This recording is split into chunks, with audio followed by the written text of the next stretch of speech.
Hello, and welcome to Grand Dukes of the West. Episode 68, England or France.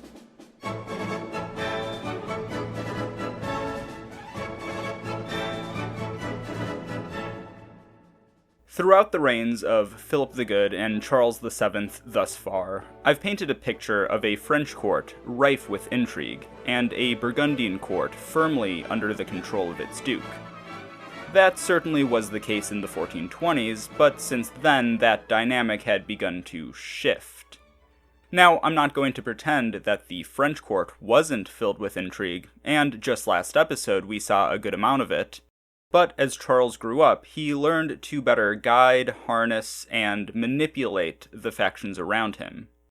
He wasn't always in full control of them, but experience had taught him how to navigate the fractious environment. The Burgundian court was calm by comparison, and Philip the Good did not learn the same lessons that Charles did. But from the 1440s onwards, the factions that were always present to some extent would start to take on lives of their own, and the Duke's grip on his court began to slip. The big question that many of the battle lines at the Burgundian court were drawn around was, should Burgundy align itself with England or France? This had been the big question for decades now, with the debate reaching fever pitches about every 5 years or so since 1415. Sometimes England appeared to be the answer, sometimes France, but the question never really went away, nor was it ever truly resolved. It was a complex issue, and both sides had a pull.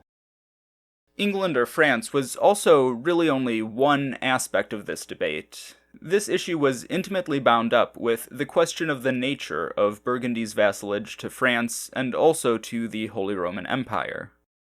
André Laguille writes that there lay an almost intolerable contradiction between Burgundy's power and its subordination.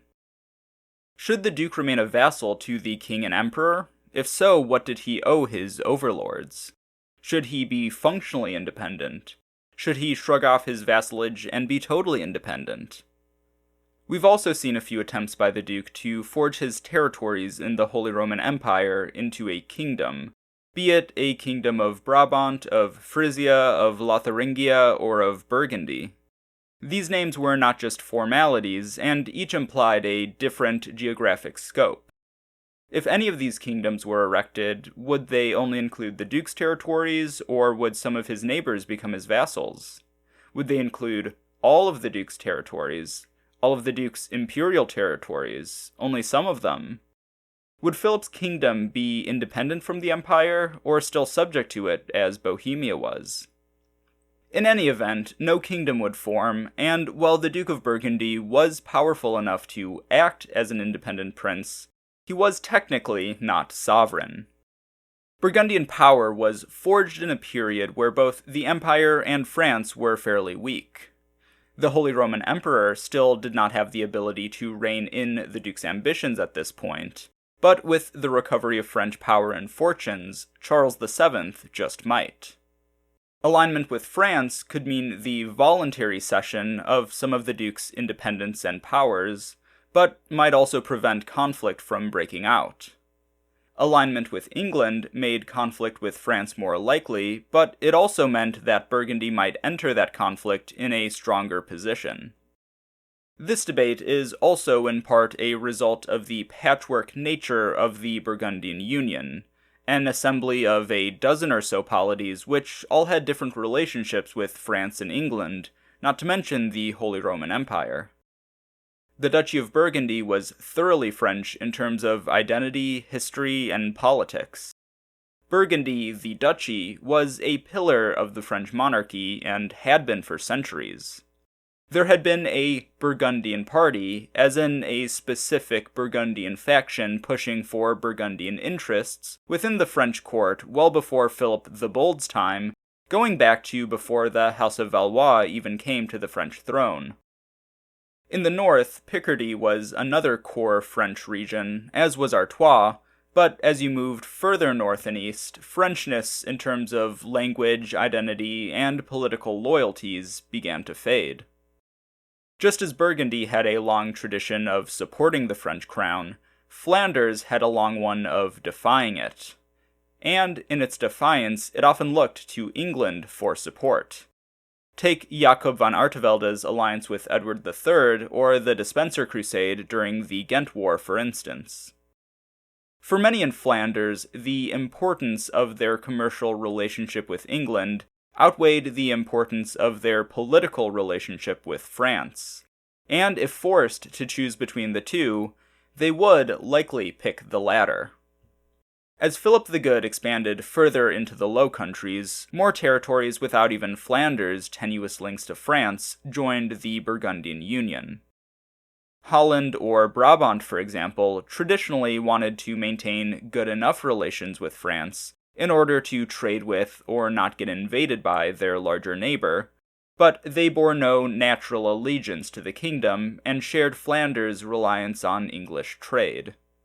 The counties of Burgundy and Hainaut are interesting in-between cases here.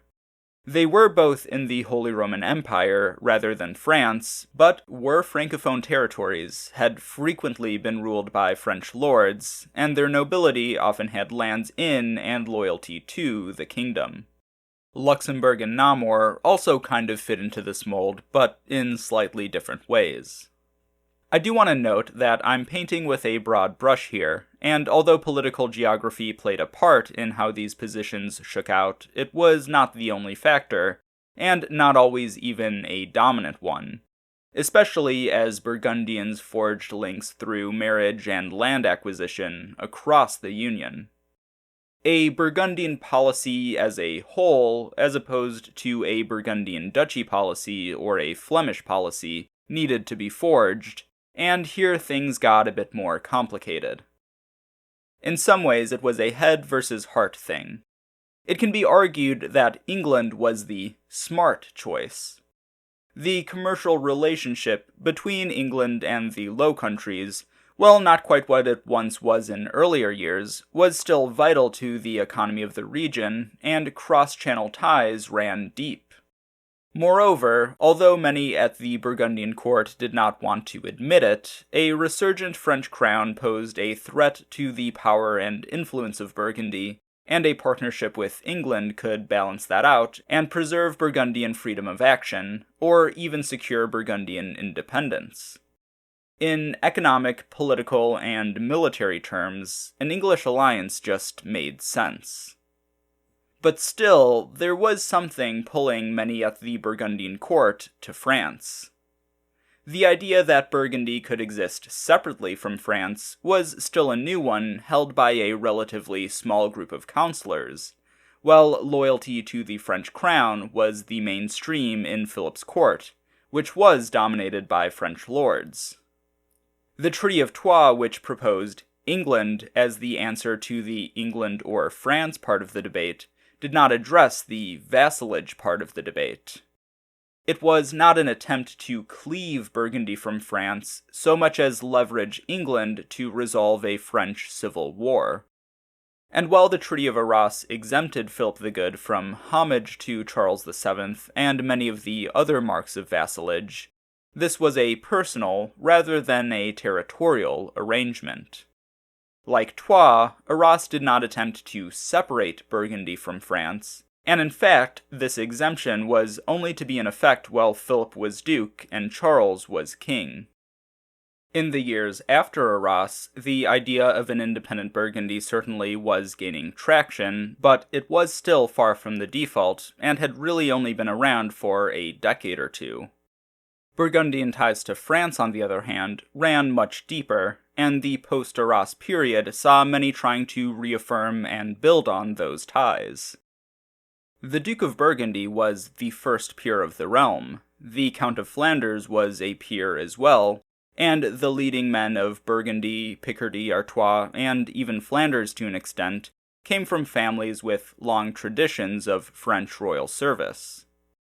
Should we really be surprised, then, that loyalty to the crown still meant something to Burgundians and Picards?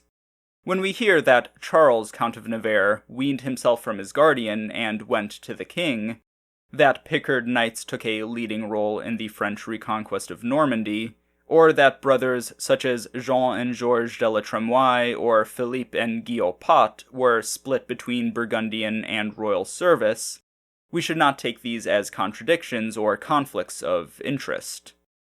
The pro-French faction at the Burgundian court did not come out of nowhere, nor was it necessarily motivated by an urge for self-promotion at the expense of the Duke. Philip the Bold and John the Fearless had gone to great lengths to get Burgundians appointed to posts in the royal household, administration, court, and council. This was a major part of how they wielded power in France. So when Philip the Good saw his men accepting gifts and offices from the king, he saw it as a way to open dialogue with and influence the royal court, rather than as a betrayal of Burgundy. The fact that Charles VII was no Charles VI and bore a real hostility towards the Duke did change the situation, but did not mean that two-hatted service was impossible. It was, however, much more complicated now than it had been in the time of the first two dukes.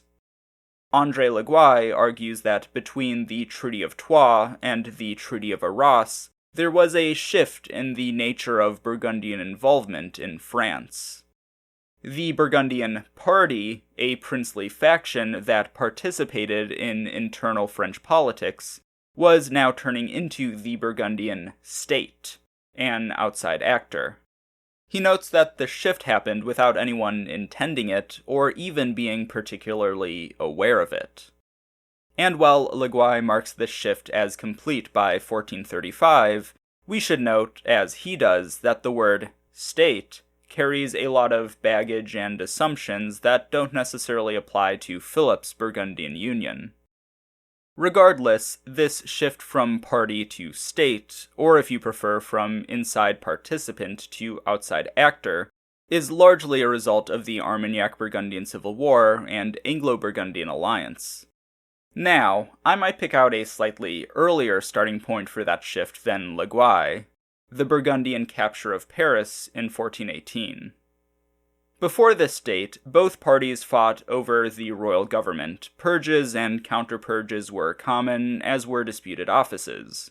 But both the Armagnacs and the Burgundians were parties vying for dominance in France.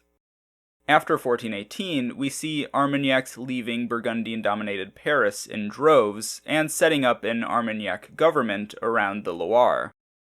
Now, there were two rival governments fighting for control of France, rather than two rival parties fighting for control over the government.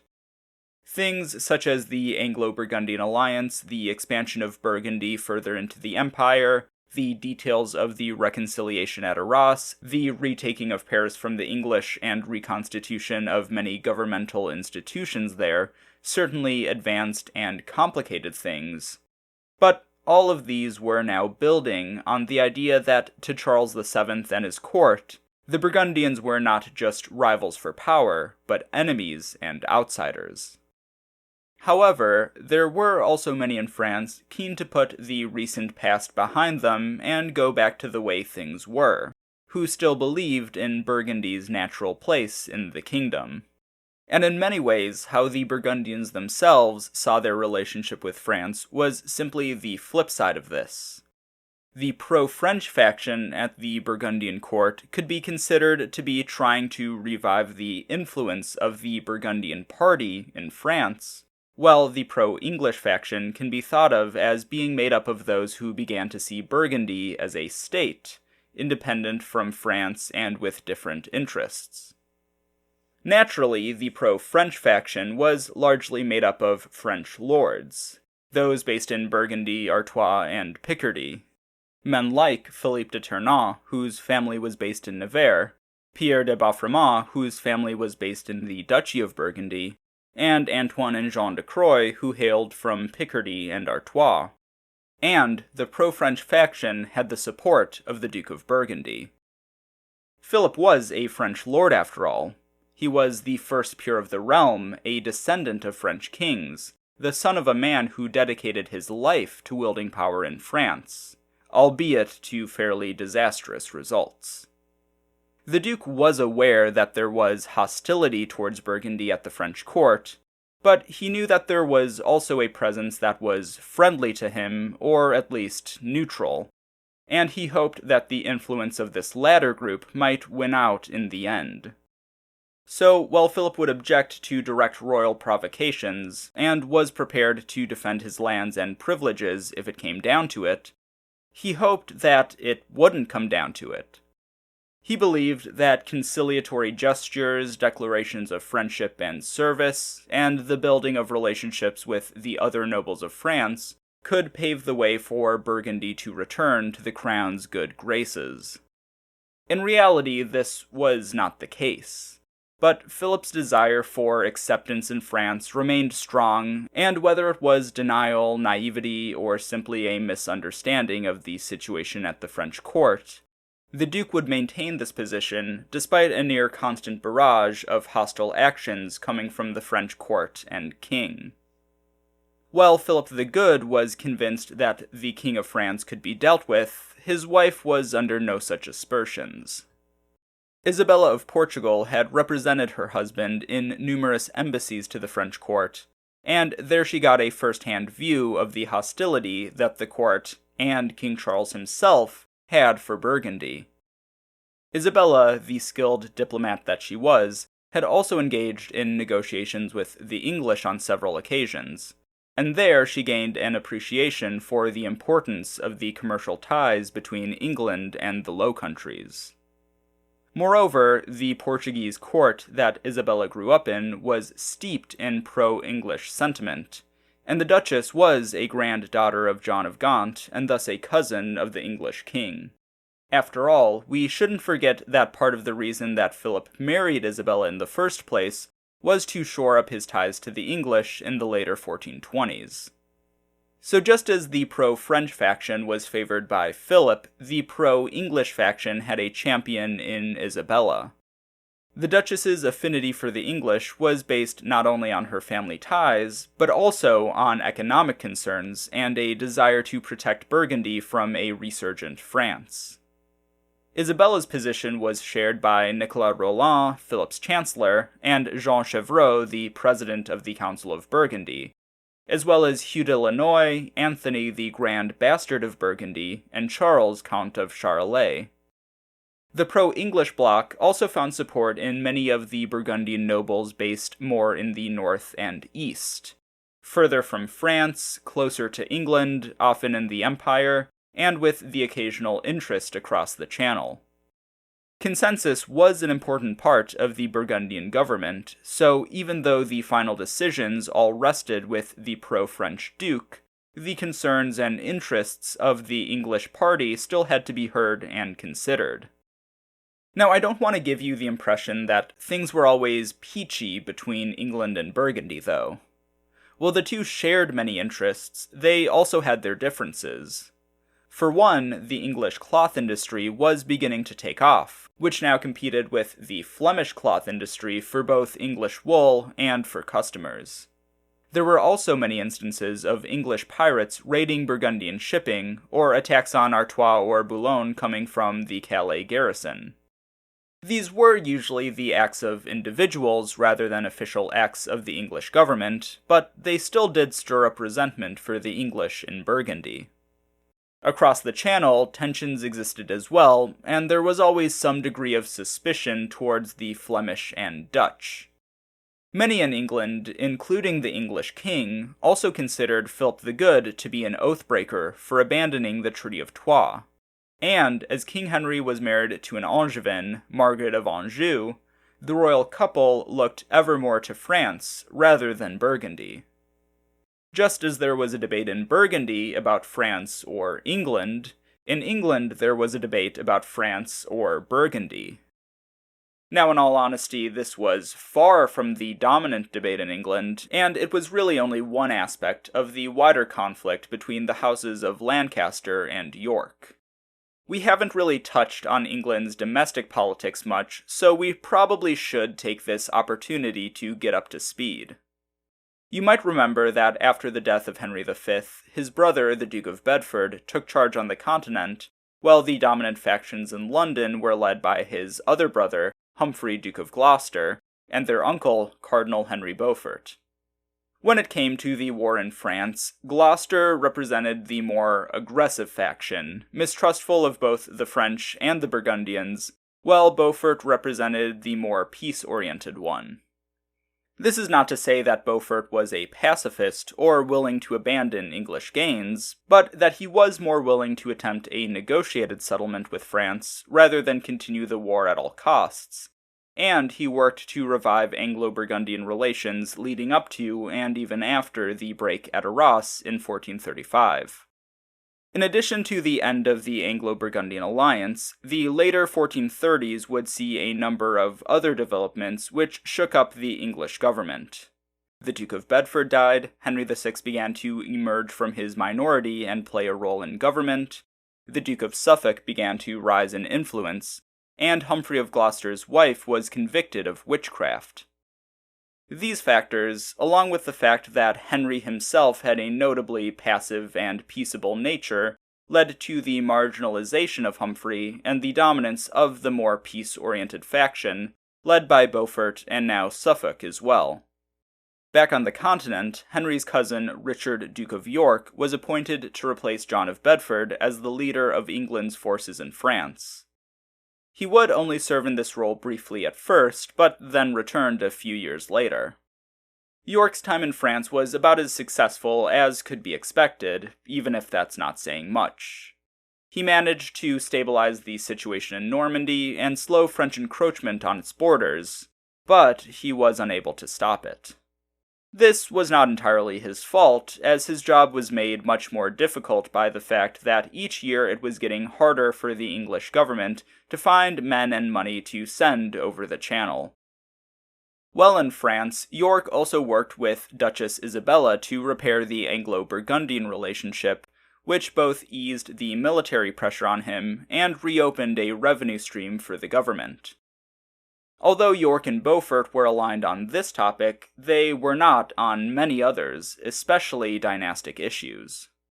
Both Beaufort and York had property and interests in France, but York's were primarily in Normandy, while Beaufort's were primarily in Maine.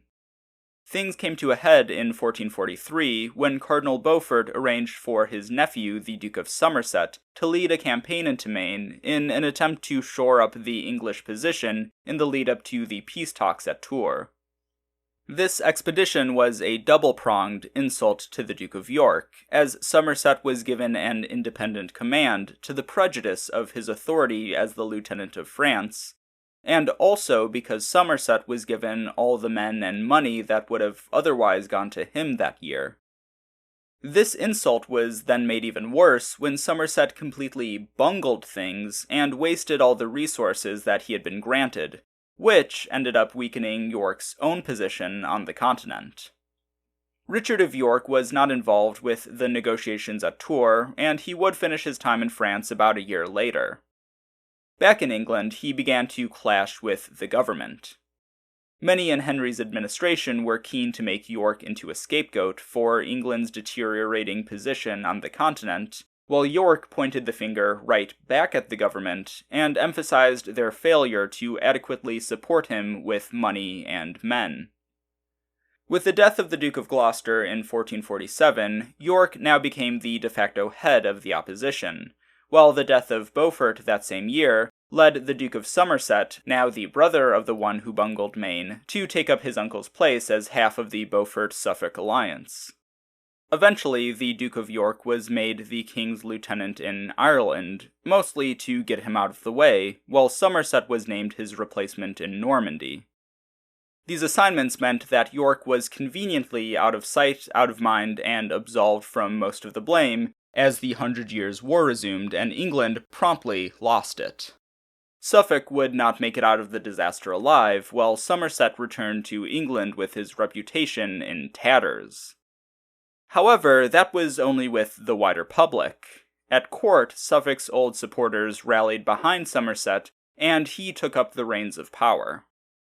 In 1450, York moved from de facto head of the opposition to outright head of the opposition, when he suddenly returned from Ireland to right the ship of state, which admittedly was floundering. As York marched towards London, many who were dissatisfied with the state of things rallied to him, and he was soon leading a significant army. This was a mixed blessing for Richard. On one hand, it meant that he had to be taken seriously, but on the other it meant that Somerset and the king's government viewed him far more as a threat than as a potential partner. The government closed ranks against York, while he summoned more soldiers, rallied the mob of London to his cause, and convinced Parliament to back him as well. For a few months, Richard of York was in control of England, and things looked to be turning around somewhat, but his rabble-rousing and intimidation had offended many of the other lords of the kingdom, who, like the royal government, closed ranks against him. By early 1451, Somerset and the faction he led were starting to regain control of the situation. Once again, York was sidelined while the government returned to the policies which had led to all the chaos in the first place. The next year, York attempted another armed march on London, but this one failed almost immediately, and ended up losing him more support than it gained. However, the balance of power would be upended in 1453, when news of the Battle of Castillon and the second loss of Gascony reached England. Henry VI was, quote, smitten with a frenzy, and his wit and reason withdrawn. The king went catatonic. Now, Henry VI had never been the most active king, but he did support the actions of his advisors and officials, and that was an important legitimizer of the government. With that gone, York was able to force his way back into power, and he got himself named Protector of the Realm, over the objections of Somerset as well as Queen Margaret. One of York's first acts was to have his rival arrested, and Somerset was confined to the Tower of London. But other than that, York was fairly even-handed, despite the fact that he had faced significant opposition from the government and great lords over the past few years, or possibly because of it. However, after about a year of this, Henry regained his senses. York was dismissed, Somerset was free, and most of the acts of the past year were reversed. At this point, York saw that to retain even a modicum of influence in the government, he would have to get rid of Somerset, and decided that it was time to abandon whatever restraint that he had been showing. He once again gathered an army and began marching on London, but this would be more than just a show of force. Once the royal court received news of the oncoming army, they gathered one in response. York's stated goal was to rid the king of his evil counselors, but the fact of the matter was that the Duke was leading an army on its way to face off against one led by the king. The optics were not great. I'm certainly getting flashbacks to France in the 1410s, not sure about you all. The two sides met in the town of St. Albans, which is notable for a medieval battle as relatively few occurred inside towns. The First Battle of St. Albans was a clear Yorkist victory. Somerset was killed in the fighting, and the king was captured. Richard of York reclaimed the position of Lord Protector, despite the fact that the king was technically cogent. And this time he took a more partisan approach. He rewarded his allies, most of all the Neville family in the north of England, and disempowered his enemies. However, York's popularity among much of the political class, never that great, was now in freefall, and he found himself losing control of the kingdom almost as soon as he had gained it, which in turn began to eat away at his popularity with the rest of the populace. In early 1456, seeing his power ebbing away, and figuring that it would be better to leave on his own terms than be forced out, he resigned the protectorship. As York's power waned, Queen Margaret's grew. With Somerset dead, Margaret of Anjou took charge of what was now beginning to become known as the Lancastrian faction. But, even if Lancastrian power was on the rise, the Yorkists were certainly not down and out. The fighting will not resume for a little while, but to call the situation in England peaceful would be to stick your head in the sand. Margaret of Anjou was, well, an Angevin, the daughter of René of Anjou and niece of Charles VII. Naturally, she steered England in a pro-French direction, while the Duke of York turned to Burgundy. Isabella of Portugal, despite being a Lancastrian by descent, quickly surmised that the Yorkist position was the best way ahead for Burgundy. In addition to the purely political question, the Duke of York also supported economic policies which would increase trade across the Channel and help the textile industry of the Burgundian Netherlands. During Richard of York's year in power after the Battle of Castillon, Isabella of Portugal would establish a good working relationship with the Lord Protector. The two were in frequent communication about their economic relations, about their desire to bring England and Burgundy into alignment, and about the danger of the Lancastrian-Angevin axis. During these talks, the topic of a marriage alliance between one of the Duke of York's daughters and Charles, Count of Charolais, was broached. So now it's time that we finally, formally introduce the future Charles the Bold. He's popped up on this show on more than a few occasions, but from here on out he's going to start playing a much bigger role. Charles of Burgundy was born in 1433 to Philip the Good and Isabella of Portugal. He was their third child, but the first and only to make it past infancy.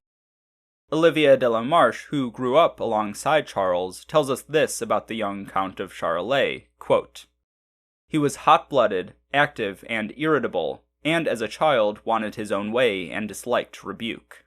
Nevertheless, he had such good sense and understanding that he resisted his natural tendencies, and as a youth there was no one more polite and well-tempered. He swore neither by God nor by the saints. He held God in great fear and reverence. He learnt very well in school, and retained what he learnt, and from early on he applied himself to reading and having read to him the enjoyable stories of the deeds of Lancelot and Gawain, and he retained what he learnt better than anyone of his own age."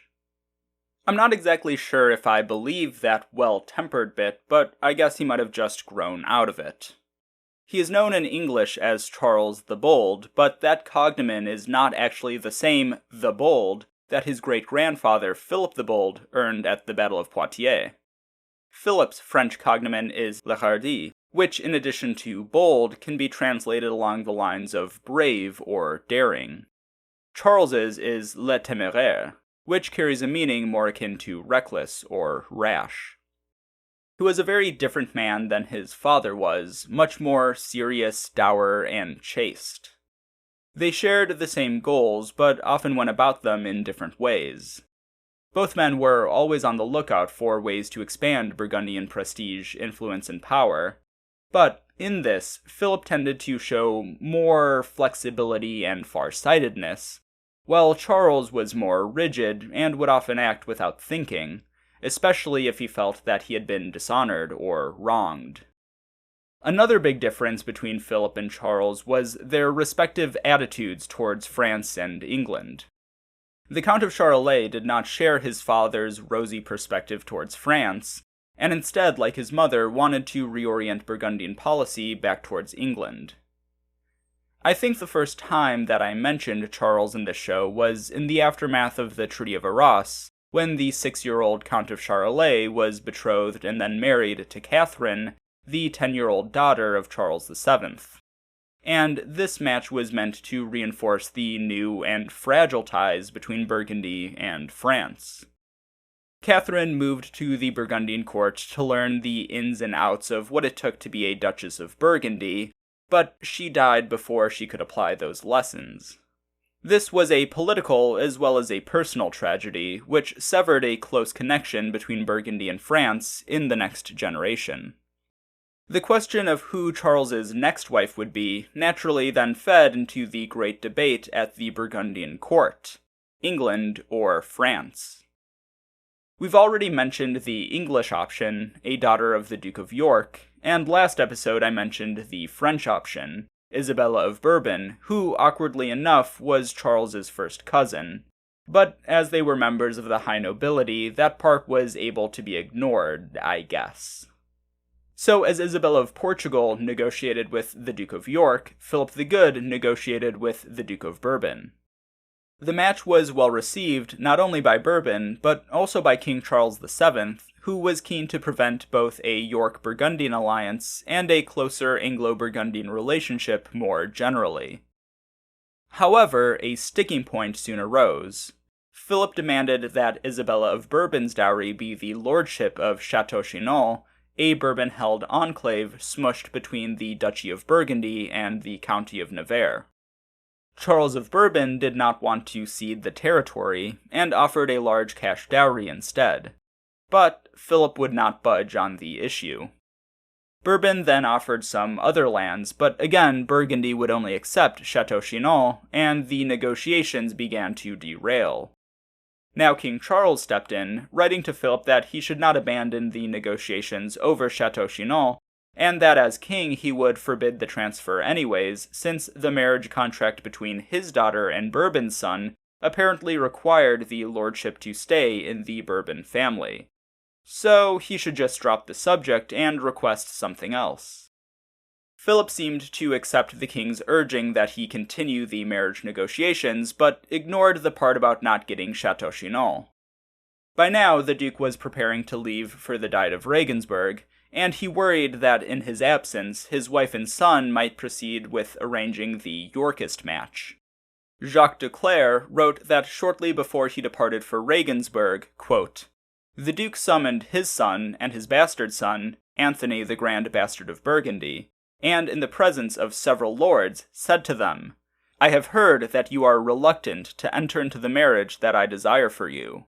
I do not know what troubles you, except that I have been told that you would rather marry an English woman. I want you to know that although I once had great alliances with the English, having allied myself with them long ago to avenge my father's death, my heart and soul have never been English. And know that if I learned that you were doing this and conspiring to ally yourself with the English, I would banish you from all my lands, and you would never enjoy any part of my lordship. And what's more, if I thought that my bastard son, or anyone else who is here, advised you to do so, I would have him put in a sack and drowned." By now, the Duke had already requested a papal dispensation for the couple's consanguinity, and once he returned from the Diet, he ordered the marriage to go ahead without the king's, or even the Duke of Bourbon's, formal consent. Philip was able to do this because, 1. The match was good for the House of Bourbon, and even though Duke Charles was now strong-armed into giving up Château-Chinon, he did seem happy with the marriage all in all. And 2. Isabella of Bourbon was one of the many young nobles who had been sent to be brought up at the Burgundian Court, so she was already on hand. This was all done in a rushed and secretive manner. In fact, shortly before the marriage took place, King Charles had sent the bailiff of Berry to the Burgundian Court to try and ensure that the still stalled negotiations actually would continue. The bailiff was still getting settled in when Philippe Pot, who had been sent to Lille to ensure that the marriage happened without any delays, returned to the Duke with confirmation that it had indeed taken place and been consummated. Georges Chastelain reports that Philip now decided to have a bit of fun. He summoned the bailiff to discuss the status of the negotiations around the marriage, but before they could really get into it, he noticed Philippe Pot and told the bailiff to ask if there was any news from Flanders. So the bailiff began to ask the knight, "What news, my lord, do you bring from over there? Please tell us."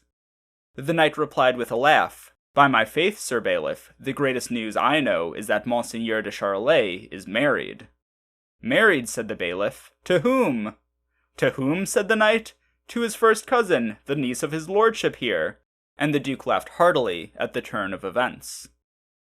The marriage was a fait accompli.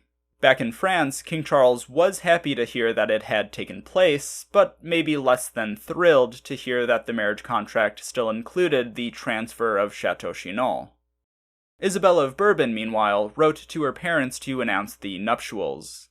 As I just mentioned, the Duke of Bourbon was happy with the match, and rather than fighting its terms, now just endorsed them and agreed to hand over the lordship. Even though Charolais might have preferred a different alliance, the marriage was a happy one, and while Isabella of Portugal was initially a bit cold to the daughter-in-law not of her choosing, She too warmed to the match quickly. 1454 was shaping up to be an important milestone year for the now 20-year-old Count of Charolais. In addition to his marriage, he was also named the governor and lieutenant general of the Burgundian Netherlands in Philip's absence, and got his first taste of ruling during his father's trip to Regensburg. Jacques de Clercq asserts that Charles generally did govern well, but was greatly feared for his sense of justice, as he had a tendency to make snap judgments and prosecute after only hearing one side. If Philip had ended up going on crusade in 1455, Charles likely would have been put in charge again. But, as we know, other things got in the way. As it was, the latter half of the 1450s would not see the Count of Charolais emerge as a leading figure in his father's court, because he was constantly being overshadowed by Philip's favorite, Antoine de Croix. Charles quickly grew resentful of this, and even more resentful that his father kept choosing the Croix over him. England versus France was not the only division at the Burgundian Court, and next time we're going to explore another. Thank you so much to my patrons, with an extra thanks to my newest patron, Connor, Duc de Clermont, and to Christine, Duchesse de Nemours, Mario, Duc de Tonnerre, Bartosz, Duc de Beaurevoir, Elliot, Graf von Gravenstein, Anthony, Comte de Châteauneuf-en-Auxois, Preston, Comte de Saint-Fargeau, Mark, Comte de Meursault, Diana, Graf von Beersel, Mehmet, Comte Santerre, Chris, Comte de Semur, Rosa, Comte de Germol, Elliot, Comte de Bussy-le-Grand, Eric, Comte de Couche, Jonathan, Comte de Bezoche, Olivier, Comte d'Ussert, Craig, Graf von Hunsbrook, Bennett, Comte de Courcelles, David, Comte de Auricourt, James, Graf von Dussen, Vincent, Graf von Hernen, and to my Knights of the Duchy. If you want to join them, you can at patreon.com/ValoisBurgundy. If you want to support the podcast in other ways, you can do so by leaving a review on your podcast app of choice and telling your friends about the show. Both really help to grow the show and will earn you my everlasting appreciation. If you want to keep up with the show, you can follow me at Valois Burgundy on X or Blue Sky, or find Grand Dukes of the West on Facebook. You can also email me at granddukesofthewest@gmail.com, and check out the podcast website for maps, images, sources, and more at granddukesofthewest.com. Once again, thank you for listening.